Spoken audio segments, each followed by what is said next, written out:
This video got over 10 million views in just a couple of weeks after this man explained why he quit being a neurosurgeon after 20 years and exposing the medical industry for what it really is. So that was my aha moment. It's like, oh, I know what's going on. To actually heal, you need to eat a certain way, sleep a lot, not be stressed out, have a good social network, exercise, move your body, stretch. If you do all those things, you heal. And when your body heals, it doesn't just heal a worn out joint in your neck or your back. It heals everything. It heals the worn out joint in your neck, your back. It heals the skin problem. It heals your digestive tract problem. It heals your hair issues. When your body heals, it heals everything. And that actually became a huge problem. It's a problem because our medical system isn't set up this way. The hospital needs to make money.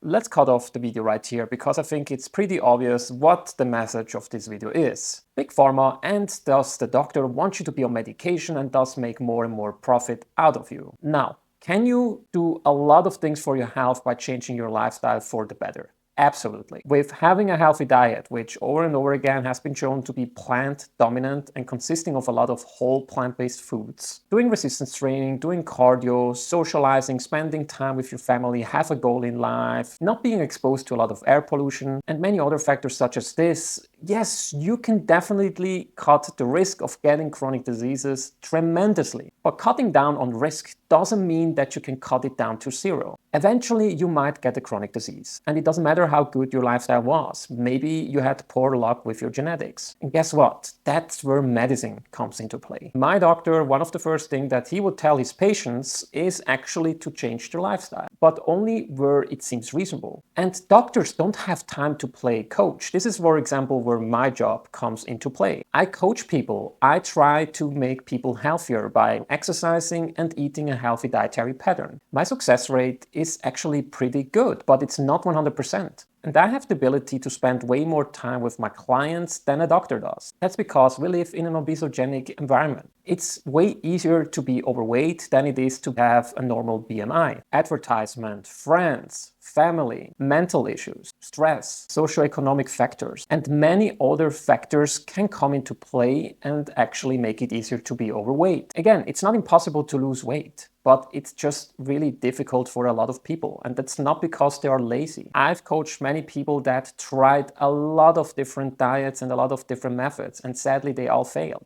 And they're still trying, hence why they actually hire me. And to say that doctors don't realize this is just absolutely false. Is there always an exception to the rule? Absolutely. You can find good doctors and bad doctors. Just like you can find good employees and bad employees in about any company that you can think of. All the doctors that I'm following on Instagram, and again, my doctors that I have here, always will prescribe a medicine called lifestyle if it's appropriate. For example, Dr. Garth Davis is someone that is preaching lifestyle over medical treatment all the time on his social medias. When lifestyle fails, medicine can come into play and help many, many lives. Where our system truly is actually failing right now at the moment is at early interventions. Let's talk, for example, about cardiovascular disease. Unlucky individuals have something called familial hypercholesterolemia, meaning they have very high cholesterol levels and also LDL levels since birth. These people sadly experience heart attacks in their teenager years, in their mid-20s, or even in their 30s. And it doesn't matter how healthy their lifestyle is. Their genetics make it so that the cholesterol in their blood is always high. That's why we need medicine in order to save these people. Simon Hill sent me a study recently, which I highly recommend everybody to read. They speak about the importance of early interventions. Most of the time in today's age, we intervene way too late. Cardiovascular disease is a chronic disease that takes decades in order to develop. The later you intervene with chronic diseases, such as cardiovascular disease, the more likely it is that these people have residual risk and that they will also experience some form of cardiovascular disease regardless of interventions. Yes, the interventions will cut the risk down, but the earlier you intervene, the larger the risk reduction is. And one last thing I would like to say to her is the following. If you ever need emergency care, be thankful of the knowledge that we have today. Without medicine,